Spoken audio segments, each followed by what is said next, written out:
berantakan. Yang mana ini anak-anak? Dinda, Elsa, mananya ini? Iya, Ma. Kenapa, Ma? Kalian dari mana aja? Lihat ini meja berantakan. Kalian nggak ngerapin ini ya? Ya kan baru pulang kampus, Iya, Ma. Capek. Iya, tapi kan diberesin. Kalian tuh anak gadis.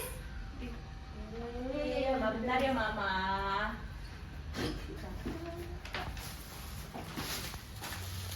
Kak, atas, Kak.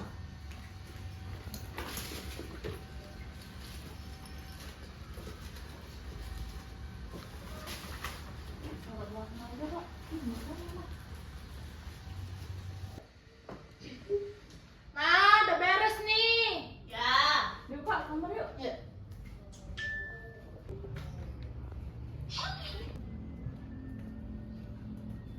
Apa yang diberesin anak-anak ini? Kotak tisu masih mereng, ini lagi mejanya mereng-mereng. Gimana sih ngeberesinnya ini? Kenapa sih mah marah-marah aja? Ya anak-anak kamu nih tema nih, meja masih berantakan. Ini kotak tisu seharusnya seperti ini, bukan kayak gini. Ah, Ya kan gak meninggal juga kita semuanya. ya sakit mataku nengok kayak gini. Emangnya mata kamu nggak sakit nengok kayak gini? Ya udah terserah sih.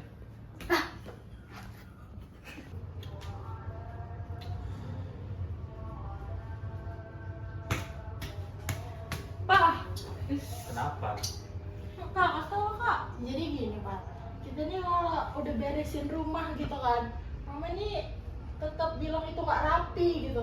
Harus perfeksionis orangnya. Tuh gimana ya, Pak? Jadi dia sakit gitu.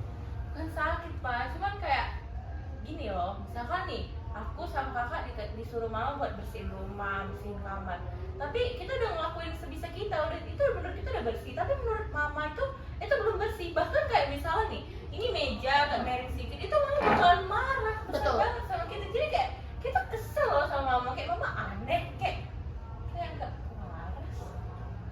Coba kita bawa dia ke psikiater coba. Ke psikolog. Mending ke psikolog dulu sih, Pak, menurut aku. Soalnya dari psikolog nanti kan bisa dirujuk ke psikiater kalau misalkan udah terlalu parah gitu. Udah kita coba. Papa ada kenalan psikolognya nggak? Ada sih dia dosen gua. Udah kalau gitu, udah Pak, kita ke kamar dulu. Iya. Baik Pak.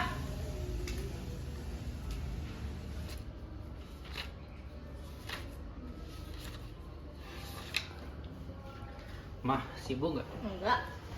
Gini, tadi aku habis ngobrol sama Nana. Ngobrolin apa?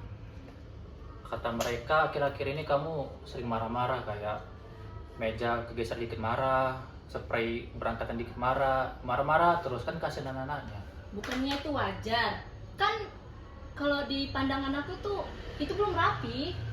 Nah mungkin kamu ada sakit atau gangguan apa gitu. Coba kita periksa ke psikolog. Psikolog? Emangnya aku sakit jiwa? Ya kan nggak setiap orang ke psikolog itu sakit jiwa. Kita periksa aja. Ah, udahlah terserah kalian aja lah mau kayak gimana. 1, 2, Masih nih. 1, 2. Kok malah ngitungin rambut? Aku kenapa sih? Duh, pusing banget.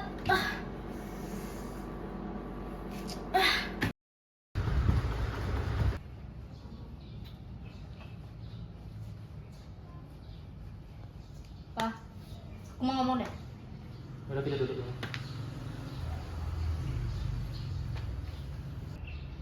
Kamu mau ngomong apa? Iya, aku mau ngomong kalau misalnya aku mau ke psikolog yang kamu tawarin kemarin. Kamu serius mau? Serius, soalnya aku sadar kalau misalnya ada yang aneh sama diriku sendiri. Terus juga aku takut kalau misalnya aku kenapa-kenapa. Udah kamu jangan takut. Nanti kita kesana bareng-bareng ya. Udah nggak apa-apa ya.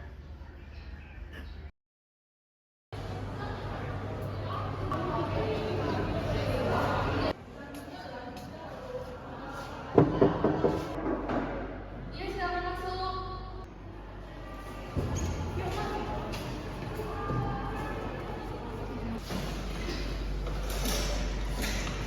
Oke, jadi ini yang mau klik siapa?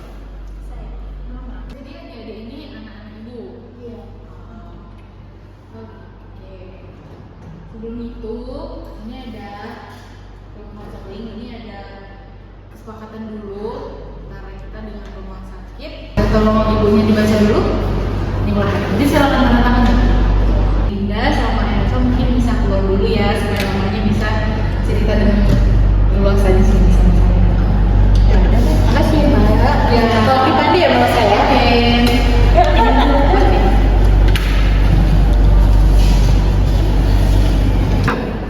Nah, jadi tadi Ibu udah baca kesepakatannya bahwa apapun yang Ibu ceritakan sama saya akan hanya sampai di ruangan ini saja dan nggak akan sebar kemana-mana. Jadi Ibu nggak perlu takut untuk cerita semuanya sama saya. Udah relax? Oke.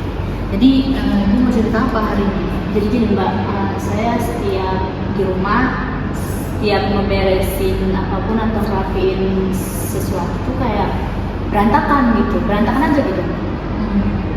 Berantakan maksudnya gimana? Kayak berantakannya tuh kayak setiap saya ngeberesin kamar anak-anak saya, atau setiap saya nyapu, atau bahkan kotak tisu aja tuh kayak saya merasa ini masih belum pas aja gitu, aturan tempatnya gitu. Oh, jadi ya ibunya menganggap kalau semuanya itu harus rapi kali gitu ya? Iya, kayak sebenarnya tempat kotak tisu itu aja kayak harus pas aturannya gitu, nggak bisa mereng. Kayak sampai juga meja harus pas di garis kotak lantainya, atau setiap saya mau atau saya pulang dari pasar gitu atau dari mana, saya kalau mau megang gagang pintu tuh harus bersih gitu, Mbak. Oh, jadi kira-kira belakangan ini kenapa itu udah terjadinya itu udah berapa lama ya? 2 bulan. 2 bulan belakangan ini? Iya. Oh, pertama kali kira-kira masih ingat gak itu kenapa? Atau pertama kali sadarnya itu semua harus rapi itu kapan? Akhir-akhir ini aja sih, Mbak. Oh, jadi selama 2 bulan terakhir udah kayak gitu terus, tapi akhir-akhir ini merasa itu salah? Iya, saya merasa kayak gitu. Perilaku yang lain yang ibu rasa salah itu Kayak semisal, apa? ada lagi sih Mbak, kayak misalnya saya mau pergi tuh saya selalu ngecek kompor gitu kan Mbak. Kayak saya selalu ngecek berulang-ulang, padahal itu kompornya udah dalam keadaan mati, tapi saya selalu kayak panik nih, kompornya udah mati belum ya gitu. Oh, berarti nggak tenang ya, nggak Iya, percaya? benar. Oh, oke. Terus itu juga kan Mbak, kalau saya sering sakit, terus saya ngitung-ngitungin rambut gitu Mbak. Kalau misalnya kebiasaan untuk kebersihan sendiri, cuci tangan sendiri, apakah berkali-kali atau? Berkali-kali.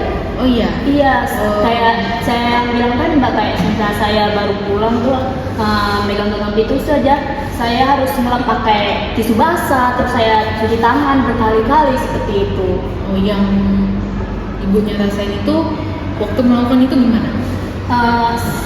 Kotor. Kotor. Iya, kotor terus. Takut gitu Iya, ya, kalau iya. masih belum bersih gitu. Iya, belum bersih nih, kayaknya saya harus cuci ulang lagi deh gitu. Oh, sama adik-adik gimana? Kalau tadi kan anak-anak ibu ada bantu di rumah atau gimana? Ada, mereka ada bantu kayak, tapi di mata saya tetap dalam keadaan tidak bersih gitu Mbak. Kayak ini masih kurang aja gitu. Oke.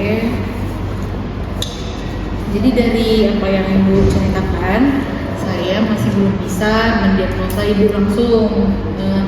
Ibu sakit apa, saya masih belum bisa bilang karena saya masih harus mencari tahu dulu nih ibu kenapa, apa sebelumnya ada trauma atau ada hal-hal yang bikin ibu yang mengakibatkan yang sekarang itu kayak gini, hal-hal yang lalu-lalu seperti itu. Nah, jadi apabila ibu lagi merasa cemas atau kan misalnya ibu mau pergi, ibu nggak tenang kalau belum ngecek berkali-kali pintu udah dikunci atau air atau AC, itu ibu bisa coba teknik-teknik relaksasi yang banyak sebenarnya teknik relaksasi, tapi yang paling mudahnya contohnya untuk mengatur napas. Coba waktu ibu melakukan itu, ibu sadar kalau ibu itu udah tahu kalau tadi kan ibu sudah matikan. Nah, ya ibu sadari kalau itu memang sudah ibu matikan, coba untuk relaksasi diri, atur pernapasan. Biasanya saya menganjurkan untuk teknik 478. Ibu tahu? Apa itu, Mbak?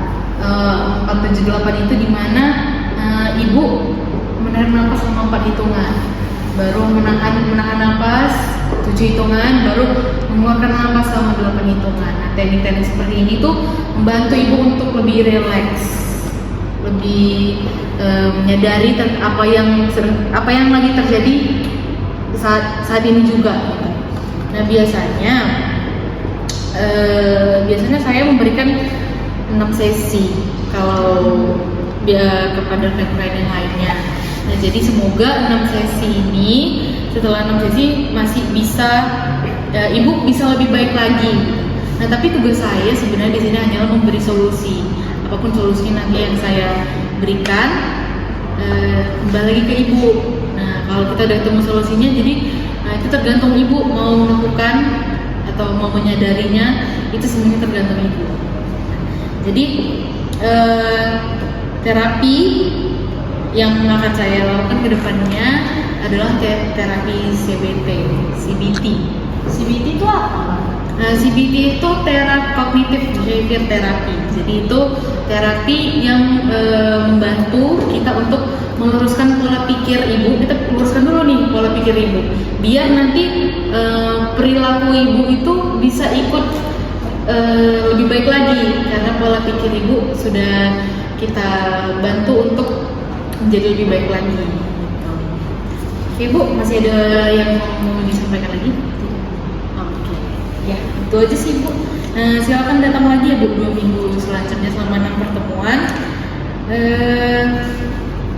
Kartu berobatnya nanti tolong diambil di resepsionis ya. Terima kasih ya Bu. Antrian nomor 5. Ini kan Kak ruangannya. Permisi dokter. Masuk. Silakan duduk.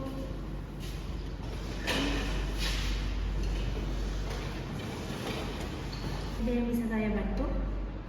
Jadi gini dok, mama ini akhir-akhir ini temperamen, suka marah-marah gitu di rumah ya kan?